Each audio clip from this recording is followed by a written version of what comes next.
Welcome to the Career Ready podcast. Learn about resumes, cover letters, LinkedIn, interviewing, and all the things you need to be career ready with the Career Services Center at College of DuPage. I'm one of your hosts, Rebecca Harrington. Later in today's episode, you will hear my interview with Jill Salas, College of DuPage's Interim Director for Diversity, Equity, and Inclusion, where we'll work to better understand DEI in the workplace and how we can talk about it in a job interview. And I'm another one of your hosts, Michelle Malik. I will end the episode with this week's question submitted to our listener mailbag at careerpodcast@cod.edu about how to list multiple jobs you've had at the same company on your resume. But first, we're going to hear from our other host, Pierre Michaels. Thanks, Michelle. I'm going to start our episodes today with some information about the NACE competency, equity, and inclusion. NACE, or the National Association of Colleges and Employers, defines equity and inclusion as demonstrating the awareness, attitude, knowledge, and skills required to equitably engage and include people from different local and global cultures. The definition continues with engage in anti-racist practices that actively challenge the system, structures, and policies of racism. Before diving deep into the behaviors associated with this competency, I want to take a step back and point out previously this competency was called Global and Intercultural Fluency. With recent revisions of the competencies, the title has changed to Equity and Inclusion, and I think this is important to take note of. The previous title indicated a focus on a global perspective, but the true value of the Equity and Inclusion competency comes from the everyday connections we should be embracing. With that said, let's look at a sample behavior identified by NACE. Solicit and use feedback from multiple cultural perspectives to make inclusive and equity-minded decisions. As you share your pitch and network with others, are you connecting with people and seeking insight from those that have different cultural perspectives than your own? Commonly, we bond with people that have a similar idea to our own. But if we can break away from that homogeneous group, it is easier to find individuals with different ideas and perspectives, which help us grow professionally and personally. To break out of our shell and connect with people that hold different perspectives than our own is a great way to learn and make connections and better prepare for the future. Another behavior is described as seeking global, cross-cultural interactions and experiences that enhance one's understanding of people from different demographic backgrounds and that lead to personal growth. This behavior seems closely tied to the original title from the global perspective, but I want to focus on the idea of putting ourselves out there when we are seeking people to help us learn, grow, and understand. Speaking from my personal experience, I like to think I'm open-minded and embrace people of all different backgrounds. But in this past academic year, I volunteered as a social host for an international student, and it has really enhanced my own understanding. Because of this cross-cultural interaction, I have a better perspective on global differences. I still may not know the ins and outs of other cultures, but I am much more aware of there being differences and willingness to close the gap in my own understanding of others and the world around me. I encourage you to seek out opportunities too to help you grow. We will revisit this competency in the future, but I want to wrap up by reiterating the start of the definition. Equity and inclusion is the demonstration of awareness. Being able to not only know there is a difference, but also embrace others for that difference is key. As a professional, we want to work through different perspectives and not force our view on others. Now that we have a general perspective of equity and inclusion from a NACE perspective, I'm going to hand it over to Rebecca to talk a little bit more about this through an interview. All right, so I am very excited to have Jill Salas here with us. She works in DEI for College of DuPage, and well, Jill, I'm just going to let you introduce yourself and tell us a little bit about your role here at College of DuPage. Hi, Rebecca. Thanks for having me. So I've had an interesting career, I guess, in higher ed, starting back in 2007 as a part-time faculty teaching writing and developmental reading. And but I've also transitioned into different roles at the college, at different colleges, like manager of academic support, chair of developmental English, and most recently as the interim director for diversity, equity, inclusion. And this has been a great experience. I've been doing this work in the, formally in the role since August of 2022. But prior to that, reporting to College of DuPage's president, Dr. Caputo, in an official capacity in advancing the strategies in our equity plan. So really for the past 3 years, I've been engaged in this work at the high institutional level. But a lot of my expertise had come from things that I'd accomplished, working as developmental English chair and opening up the doors of opportunity to students who were otherwise underprepared, for college level work. And that's been really exciting for me to lend my perspective. And, I've been at COD for, I think, going on 5 years now. And already I've seen some really great progress and energy put behind this work. That that is very true, and yeah, I remember when you came on, and I also worked in developmental English. It is the best work. So we brought you in today because, as Pierre talked about a little bit earlier in the episode, we are talking about the NACE competency of equity and inclusion. And it's something that the National Association of Colleges and Employers talks about as something important for new hires, new graduates that are getting hired into companies, that they should be familiar with DEI. And that might mean just understanding how it works in a company, why it's important, but also how they might be asked about it in an interview. So I think you're the right person to help us talk about that and have a better understanding of it. So let's start with some definitions just to get us going. What are some common definitions that we use for diversity, equity, and inclusion? Yeah, that's a great question because um, we were recently charged with creating our own definitions on what they mean, at College of DuPage, right? What does it mean to be a diverse college and a college that embraces diversity? How do we promote equity? How do we establish a culture of inclusion? And while there's lots of different definitions, I think the common thread among them is that it's about putting people at the center of your organization's policies, right? So if we start with something like diversity, um, at its literal level, if you want to go with textbook definitions, it's about presence. So, in an environment, is there a presence of um, perspectives that are different among the population, of identities, right?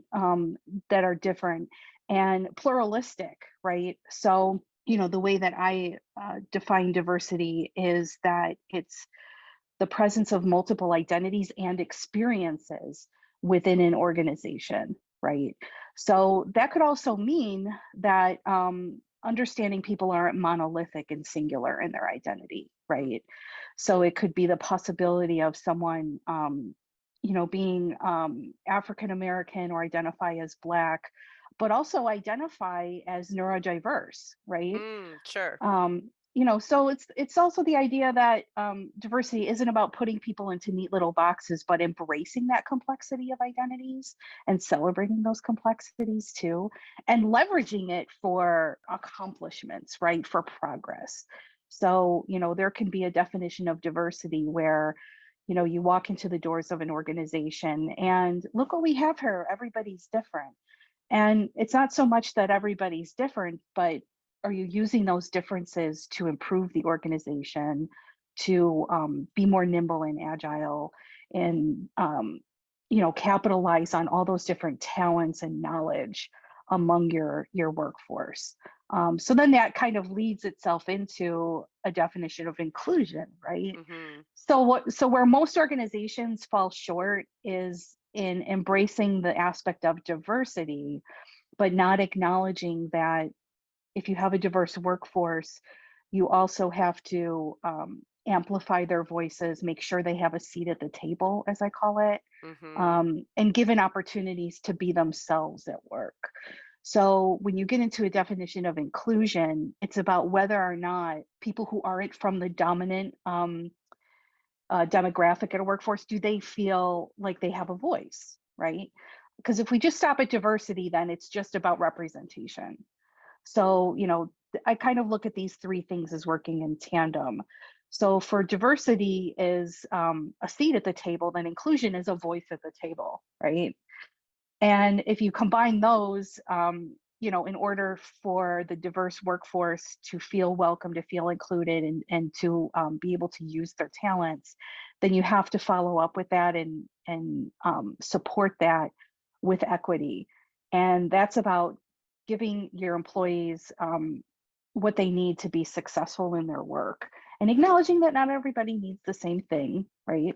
And so that's when some organizations are really doing the difficult work, right? Trying to figure out policies and practices. That used to be a one size fits all where everybody works the same hours every day. Everybody has to take lunch at the same time every day. But what about somebody who might have a medical need that needs to take multiple short breaks, right? Are they offered that leeway? So that's just like a really base example of I think how all three work together, in the workplace. Yeah, that's a great way to put it. I like the, seat at a table and a voice at a table and actually feel like you belong. Like that's the word I hear a lot too, is Hmm. like that belonging. It's not enough just to include, but you also need people to feel like they belong at an Hmm. organization. And I would think equity is a big part of that. Which kind of goes into the next question. So you touched on this a little bit, but maybe into some of the practical reasons. I mean, obviously, I think there's a clear, moral reason to want to have DEI in the workplace. But what are some reasons that we see this happening in the workplace? Yeah, I think what's what's really dominating the landscape and the conversations now about the value of DEI is that idea that this is the right thing to do, right? Is that for if we look at, let's say, the corporate world, the business or finance, historically, if we're just looking at numbers, the majority of CEOs who are in positions related to finance are still white men, right? And that it's roughly, I think, 20% of women are in those leadership level C-suite roles. But what you have coming out of that is this idea that there's a business case for DEI, and really just means that DEI is good for business. So if you want to acknowledge that, let's say your customer base is changing, right? So let's say if a product that you have at a company is now being used by a wider demographic than previously. I think of cleaning products. I've tended to notice watching TV that it used to be women who were in the product commercials for cleaning products, right? Because it was the cultural understanding of the time that women, mothers, wives, girlfriends were the ones that kept up the house. But now what we have in the United States is a cultural change of people getting married later in life, people partnering but not necessarily marrying, cohabitation, and more men expected to share that burden of housekeeping, doing maybe the laundry, sharing equal tasks with keeping up the household. And so I've noticed in commercials, Tide commercials, Dawn dish soap, more men are seen, folding clothes for a busy household, doing the dishes. And to me, that's an example of businesses understanding how needs change and responding to those needs. And as in cultural diversity is important too. So another consideration is finding out the demographics for a college, right? So if you look at the college and you break it down and see that you have a growing Muslim student population, then you would want to bring in considerations for adequate space for prayer throughout the day. And those kinds of things can help with a student's success. So that goes back to that business case, right? So understanding your clients, your customers, your students, right?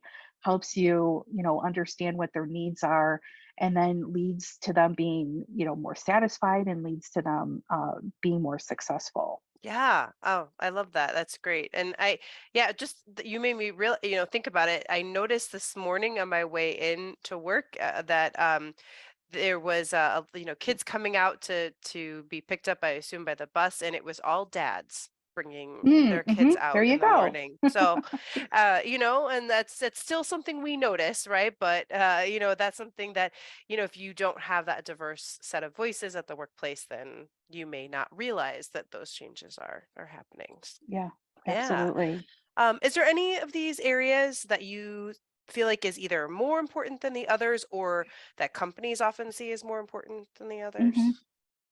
I love that question because it makes me try to visualize, if we were to make a visual representation of the connections between diversity, equity, and inclusion. I think to myself, like, is it a circle? Is it a straight line? Is it, a Venn diagram? And the metaphor that I keep landing on is that diversity, equity, and inclusion is a cake mix. It's a Betty Crocker cake mix, where everything, you kind of need everything in that mix for it to work. Mhm. Um, so an example of what I go back to all the time is, if an organization has a diverse hiring strategy, right? And this again is the right place to start with that. So Mhm. let's say if you are noticing that your customers or clients are changing, or they have changing needs, you would then want members of your workforce to either be representative of that culture, or have that cultural understanding or competence. But a lot of times where organizations stop is with percentage goals. So like hiring quotas. So it would be something like, let's set a goal to increase our diverse representation of women in leadership goals by 5% over a 2-year period. But if you just leave your strategy at that level, you're also not building in supports, or I guess policies that are going to help retain that talent, right? And promote and advance that talent, right? So sometimes what happens then is organizations do a really good job with the recruitment and retention of a diverse workforce, but they don't have the ability to retain that talent. And that's where the inclusion and the equity come into play, right? So if you want to increase representation of your workforce, then it would make sense to have an inclusive culture, to your point, a sense of belonging. And just really base examples of that would be, lunchrooms and break rooms. People would have, all different kinds of meals, snacks that they want to bring in. I think I just, again, going back to media, I saw a commercial where people were making fun of a gentleman who had a really smelly meal, right? And Mhm. although that's light fodder, if it's repeated and it's always targeted at one individual, then that person can kind of say, "This is my culture's food. This is me. This is, I strongly identify with this, and people are making fun of what I'm eating." They're not going to feel welcome. They're not going to feel a sense of belonging. So to me, I think that, when any of these exist on their own, it's often an incomplete strategy, and that you kind of need all three of those, to work together, to achieve what you want to achieve at your organization.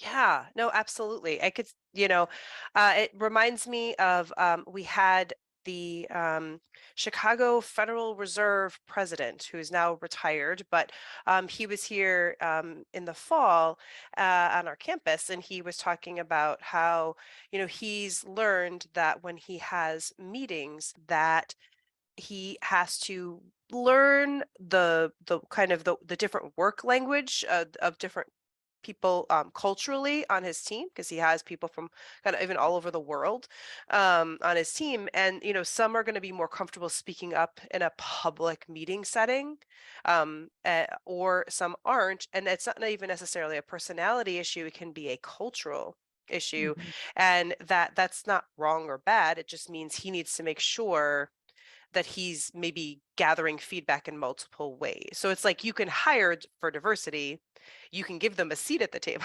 but if Hmm. you're not, really working to make sure people have a voice, that you may not hear from everybody. So yeah, it all works together. All right, let's switch to then students, right? So that's a big part of our listenership. So for college students, what are ways that they can educate and practice DEI while they're in school? Yeah, I was thinking the other day about my experience as a freshman at a large research, 4-year university, and it was a culture shock, so to speak, for me, um, because my exposure to people from diverse backgrounds, I wouldn't say was limited, but it wasn't as expansive as the experiences that come with going to an urban 4-year university, that had, international students from all over the country, all ages, all different backgrounds. I was also first generation college student,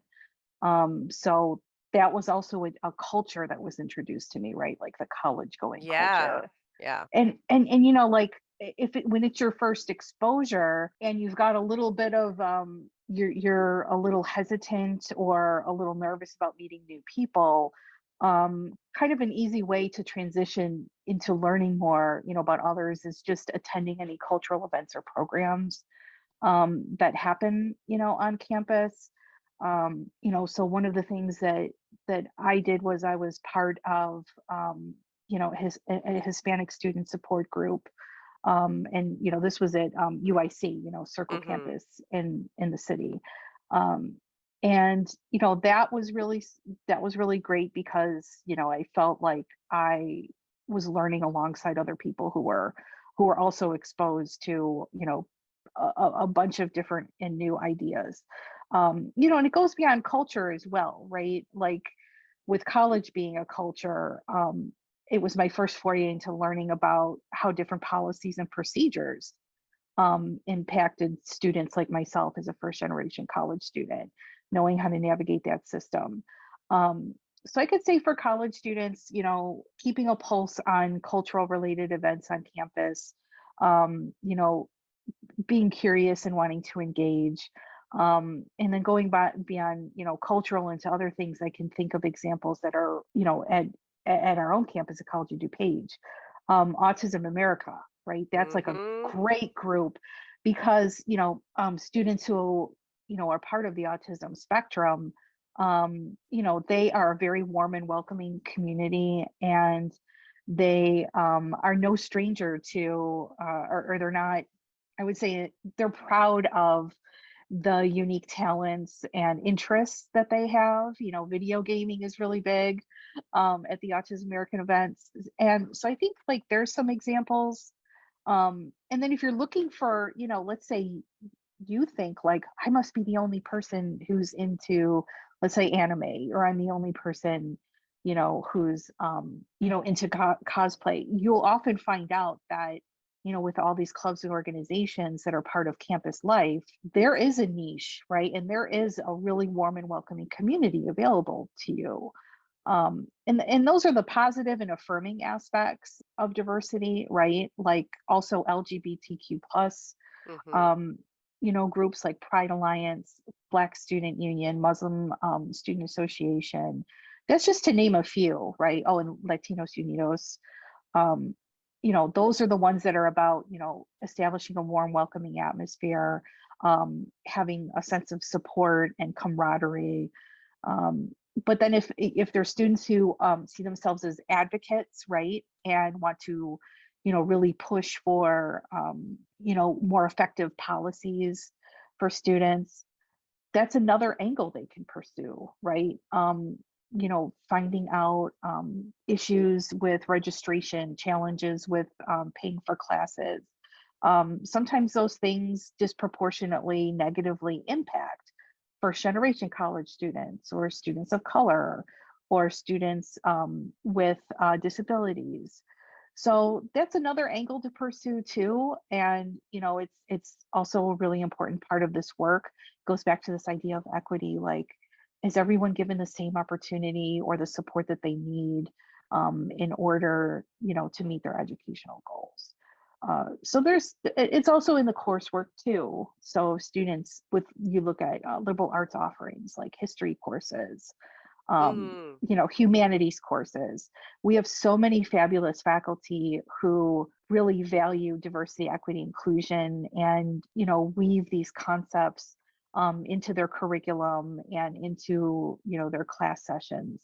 So I would guess that it's fairly common for all COD students to engage with this content in some way, shape, or other in some of the courses that they're taking. Yeah. Oh, it makes me think about, take a class in something that's, a topic that you're not as familiar with, so like a history or a language or something that kind of opens your mind. That's a really good thought. And yeah, this is all great. We had someone from Student Life on a few episodes ago talking about joining clubs and organizations. And I love what you say about, you think, oh, I'm the only one interested in this.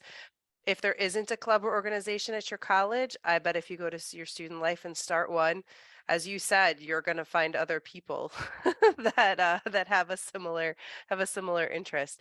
And also, I think even just being a part of your life at school, making a point, like you said, to reach out to find these things, and not wait for them always to come to you, and to get to know your fellow students. If you have a group project, making sure you're listening to everybody and advocating for everyone's voice. There's a lot of great opportunities. And I think as career services, what we would say is take note of these things, maybe write them down somewhere for yourself. If you attended Black History Month event, or you went to a meeting for something, because sometimes it can be hard to remember all the things that you've done.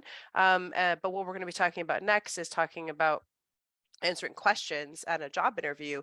And so kind of documenting those things might be helpful when it comes time to crafting those answers. All right, so let's talk about finding companies, right? So if we're about to graduate, right, or maybe we're looking for an internship, opportunity, something like that.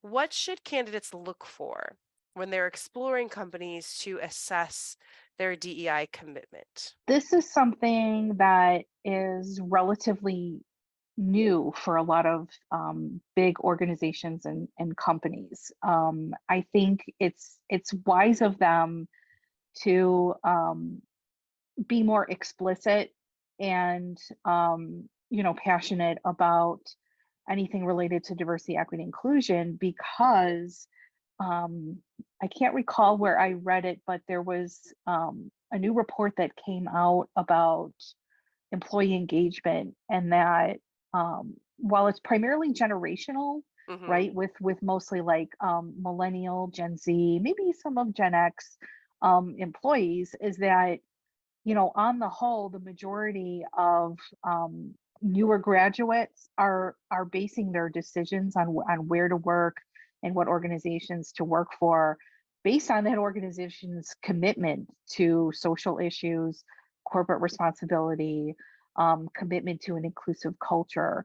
So again, going back to the business case for DEI, if corporations want to attract and retain top talent, they really want to be explicit and passionate about their commitment to this. So I would suggest that anybody entering the workforce, or maybe switching positions or looking to rebrand themselves, is when they're on different websites for corporations, like let's say Amazon. You want to work for Amazon. Mm-hmm. Amazon has a full page that states their commitment to diversity, equity, inclusion, and corporate responsibility. They have a DEI vision statement. they list something that's referred to as commonly as a case for change, meaning corporations will list the reasons why they're committed to this. And they have an average between like 3 and 6 statements, and a lot of them speak to the difference they want to make, and recognition that diversity creates more innovation, right?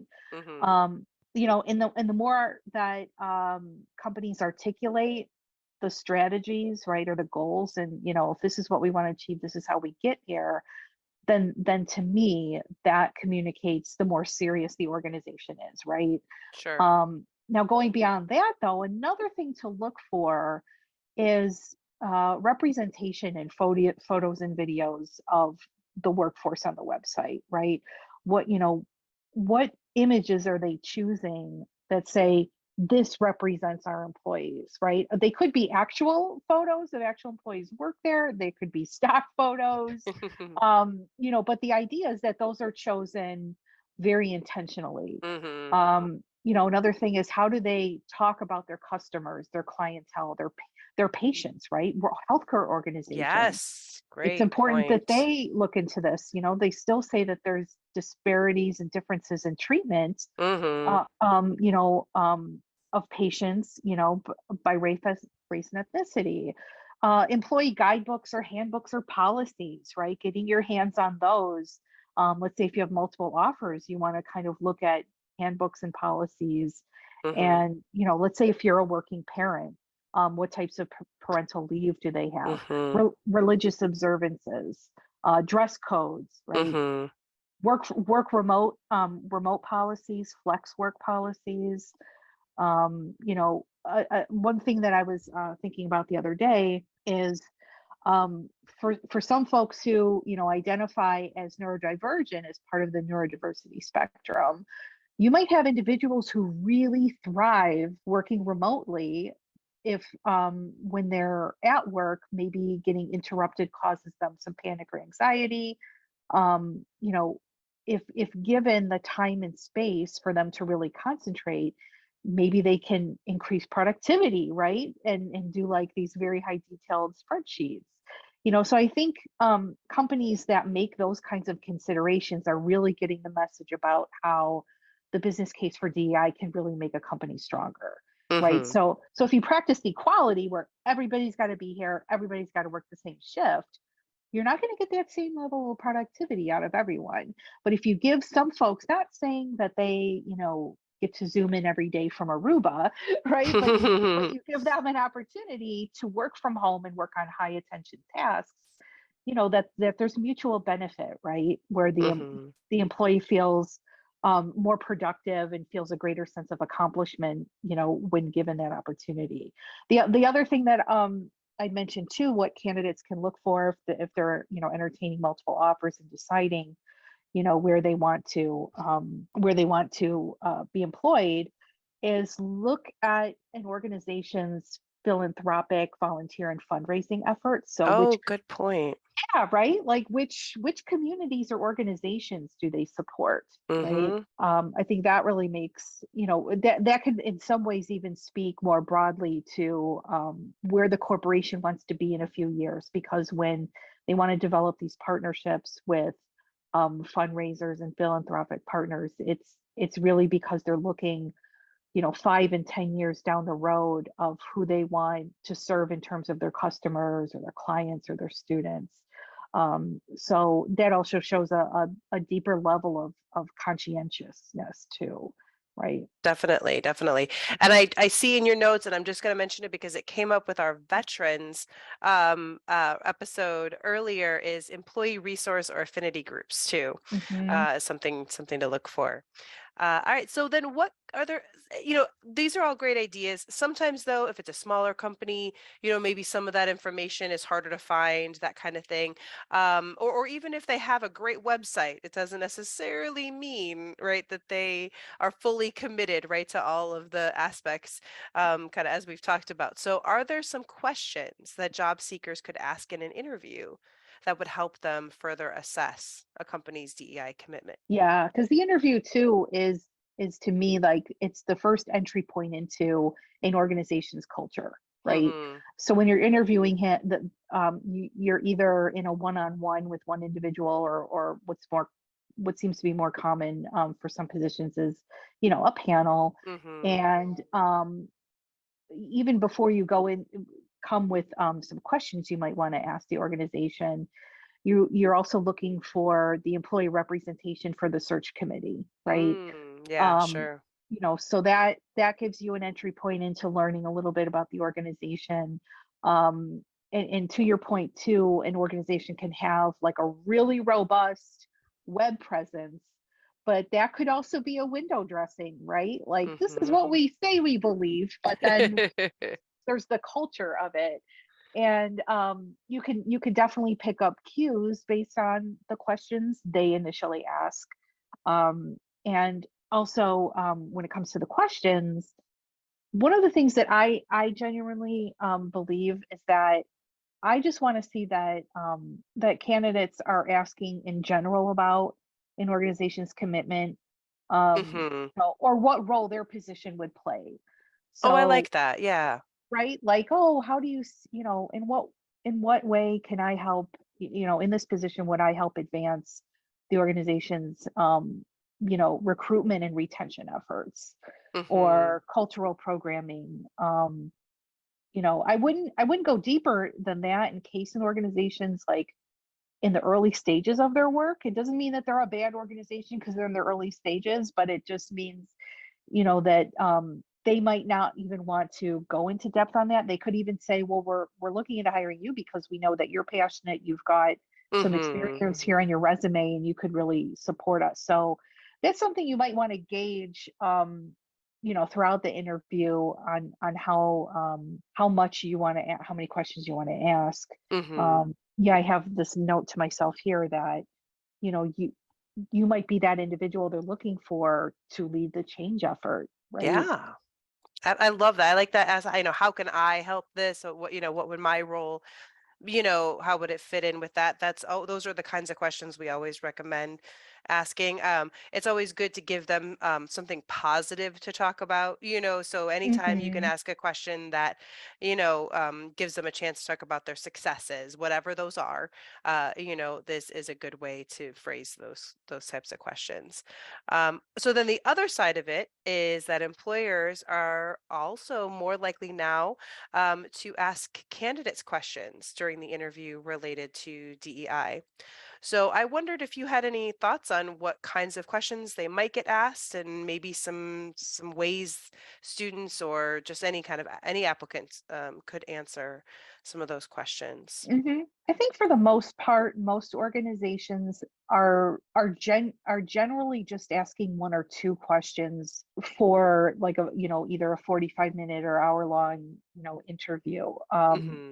And I think for the most part, the questions are geared toward assessing individuals' experience simply working with or supporting individuals of diverse backgrounds, right? I don't think they're looking for someone who's has the full human resources scope of Hmm. discrimination. They're not looking for knowledge of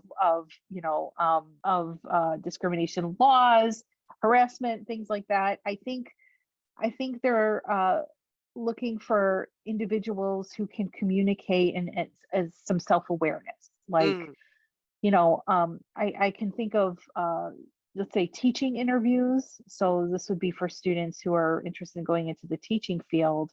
Undoubtedly, they're going to ask you questions about, whether it's during your student teaching experience, is, what have been some of the um, rewards and challenges of, working with students who have disabilities, right? Or who are neurodiverse. And they would also probably get into questions related to students whose native language is in English. And sometimes these questions are worded in ways that get people thinking that anything related to diversity, equity, inclusion automatically is negative and challenging and difficult.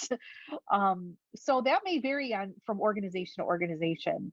There might be some that say, "Tell us about a time when the diversity of thought in the room, the diversity of perspectives in the room has led to innovation, has led to a success.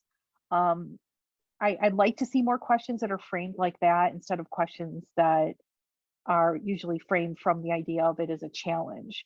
And not to say that that's not a challenge. It's a challenge when there's diverse perspectives in the room and it's hard to reach a general consensus about something. But I think, getting your head in a space where you can identify people of, differing thoughts and then understand how you can make something great out of that. I think getting more people in the habit of that is a really great asset. So, and again, just going back to examples of, cultural diversity. I was at West Chicago High School. I think it was about 1 year ago around this time. And I did a training for them on implicit bias.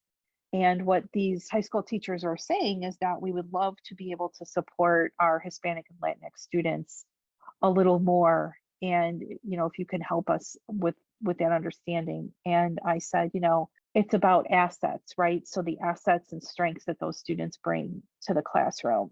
One of which is a really strong work ethic, right? Which is ironic because a lot of those teachers would say that a large portion of Hispanic and Latinx students are missing a lot of class. But what they don't understand is that those students are missing class to go to work with their parents, right? And from a cultural perspective, Hispanic and Latinx parents consider that time spent with their student, right, with their child, to be learning, right? It's life learning, and that understanding really brought these West Chicago High School teachers to like this aha moment, right?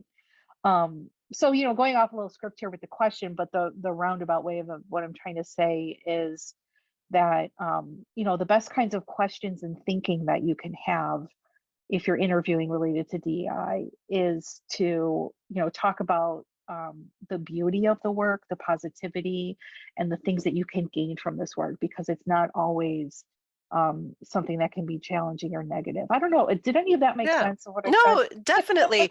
Well, and just looking at, looking at it in terms of, if I'm a student, and I'm doing this interview, to think about the times in my class experience where I had a positive of this, or even just my work, at the Starbucks or at the, restaurant or wherever I'm working, where a time where maybe I learned something from a customer I was helping, or a time when I had a group project, and hearing the different voices that, and backgrounds that people had, change the way that we approach the project. I think I like that idea of bringing in the positive, and even if they aren't maybe directly asking about diversity, equity, and inclusion in the question, to maybe make a point of kind of bringing that in, Hmm. so that you're kind of showing, because another of the NACE competencies is teamwork, and Right, right. so and communication. So kind of as you're answering questions about that, kind of bringing in that DEI, I think would really make you stand out as a candidate. So Absolutely. yeah. All right. Well, we've had so much great information. I just have one last question for you, which is, are there any just resources that you'd recommend for people that want to explore and learn more about DEI? Maybe some for like a beginner level, and maybe another for someone who feels like I've got a good foundational knowledge, but I'd really like to expand and learn a little bit more. Hmm. Going back a little bit to what I was talking about before is that DEI, right? It's so hot right now, right? It's so trendy. and Yes. and there are a lot of practitioners out there who were who are very impassioned and driven by this work, a lot of which was catalyzed of May of 2020, right, with the murder of George Floyd, right? Yes. So that had really been a catalyst for a lot of activists in this arena. And you know and when DEI comes out of that space of um unrest and just guttural sadness and rage, really, Mhm. is that it's generally going to be seen, whether it's in the media or unfortunately enacted in legislation in a lot of different states, as something that is catastrophically disastrous, negative, polarizing, right? And Mhm. in many ways, and in certain spaces, it has been for those who are either leading training or education or any kind of dialogue or sessions, you know, in a way that is not constructive, right? Yeah.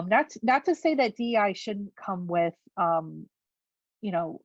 really difficult conversations. That's a big part of this work, uh, but it's not the entire scope of this work, and it's one aspect of it. So I would encourage folks to, um, despite when I'm in the classroom and I'm teaching English, I actually encourage students to use Wikipedia. I'm going to say Mhm. in this case, do not use Wikipedia to look up DEI, because it's it's and I've read the entry. It's very it's exactly what I just said, where it's really Mhm. highlighting the unfortunate fallout and um, misinformed perspectives on it. But I would encourage folks to start with an organization that's been doing this work for at least 20 years. So we're fortunate with College of DuPage to have partnered with a DI consultant, right? And there's many out there. We happen to get lucky with securing the services of Kaleidoscope Group, who started in 1993. So they've been in this game a long time. And I think in that long time comes a lot of wisdom and Mhm. perspective that newer practitioners just aren't privy to. So I would urge folks to not concentrate on a lot of the immediate reporting, media reporting, and legislation, because a lot of that is just coming from very anecdotal situations that aren't representative of a full picture of the work. But that as I mentioned before, there's beauty in this work, and there's really great things that come out of it. So Kaleidoscope Group, to me, has been instrumental in framing our approach at College of DuPage, right? So the person that I work with most often from Kaleidoscope Group has said, to me, the best way that I see DEI is that it's a practice that brings out the best in ourselves and each other. And I was like, that's all you had to say, right? Mhm. To get me Yep. motivated and continue to be resilient for this work, because it is what the goal is, right? There's no Yeah. other goal than to making sure that someone in a workspace, in the classroom, wherever they are, feels they can be themselves, feels that someone else has got their back, right? That's Mhm. really all it is. And another thing too is that I think people can find a lot of inspiration and knowledge from subject matter experts. So like when you look at something like neurodivergence, Temple Grandin is a Mhm. really great Sure. example. Absolutely. um she and I can't think of the couple that run this, but there was a documentary made about them, who ran kind of this little camp, for like a tech or coding camp for Mhm. young adults on the autism spectrum. And they were basically saying is this, college, while I'm a college employee and I'm reap the benefits of having a college education, college still emphasizes well-roundedness, right? Mhm. The idea that a student has to have competencies in a wide variety of areas to really thrive in the workplace, when really, since organizations want to be innovative, and companies want to make a lot of progress in the marketplace, and give clients and customers what they want, they're starting to recognize that, let's say, for someone who's on the autism spectrum and has a really strong talent and knack for really strong detail work, right? Um, Mm-hmm. what would be the purpose of trying to fit that individual into another box, right? And what would be the purpose of um, trying to, you know, uh, have that individual, well, now we have to work on your ability to speak in public if they're never going to have to speak in public, right? Right. So use people to the talents that they have, and there's mutual benefit there. So folk, I would say, like, researching and doing some light reading on folks that, really understand the benefits of neurodivergence. um Folks who are educating people on gender identity and gender expression. So, the topic of gender is usually misconstrued because people can confuse gender expression with biological sex, right? Mm-hmm. So, and that was a journey for me as well, right? So, in order to be a certified diversity professional, right, I had to educate myself on these differences. Is the idea you can be biologically male, but you may express yourself in a feminine way with your style of dress, your manner of speak, right, or your Mm-hmm. manner, or your bodily gestures. And there's experts on that uh, topic who can educate you. So, Yeah. there's no real wrong way to start. It's more like where not to start. Yeah, and no, I think as English teachers, right, we know that when you're having students do research, don't look for the headlines that make you feel really strongly, yeah, one way or the other. It's more look for, good, solid information, backed up data, people that, like you said, that have been doing this for a long time, long before it became trendy. right. I think that's a great way of thinking about it. Because yeah, there's a Yeah, lot of great stuff out there to yeah, look at. So, that's so great. Thank you so much for all of the wonderful information. Again, it's a big topic. When we went a little longer than some of our normal interviews, but I think it's so important, and I think it's going to be really helpful information for people. And maybe we will have you back, and we can talk some more sometime. So thanks so yeah, much for coming. yeah. That was great. I'm happy to do it. As you can tell, I could probably talk another hour, but I'll save it for a rainy day. All right. Thanks, Jill. Now we're going to get an answer to a listener question from Michelle. Thanks, Rebecca. So today's listener question asks, I've worked at the same company for 3 years and I've had multiple positions during this time. How do I list these experiences on my resume? So this is a really good question. I feel like it comes up frequently. I don't know about for you all. Definitely. Yes. So we suggest listing the company once on your resume and all of the positions underneath it with no spaces in between. So I'll go ahead and explain what that means in a moment here. But formatting the experience in this way really shows your growth within the same company, which is why it's beneficial to keep the information together instead of separating it. So the way that this would look on your resume is first you'll have the company information listed. So that would be the name of the company, where it's located across from it. Underneath that, you would have the job title, and then across from that, the dates that you worked in that position, followed by your bullet points. Underneath those first set of bullet points, you'll include the oldest position as well. So there shouldn't be any spaces in between your first set of bullet points and that oldest position to show again that it's all underneath one company. The other thing that you want to keep in mind too is if you've completed some of the same tasks in your new role as you have in your old role, you want to make sure to create unique bullet points for each experience to show that there are different skills that you've gained over time. So we always tell students and clients there has to be something different between those roles or the way that you completed those tasks. We don't want to just copy and paste the same information. Another question I've also gotten too is about being in two 2 roles at the same time within one company. So that can be kind of confusing in terms of how to list that on your resume. So once you list that oldest position on your resume, the start day is when you started that role, and the end date would be the month and the year you were promoted or started the new position. So thank you so much to the listener that asked this great question. Just remember that if you do have questions that keep coming up, you can email us with your specific questions at careerpodcast@cod.edu. All right. Thanks to all of our listeners, and special thanks again to Jill Salas for joining us on the podcast.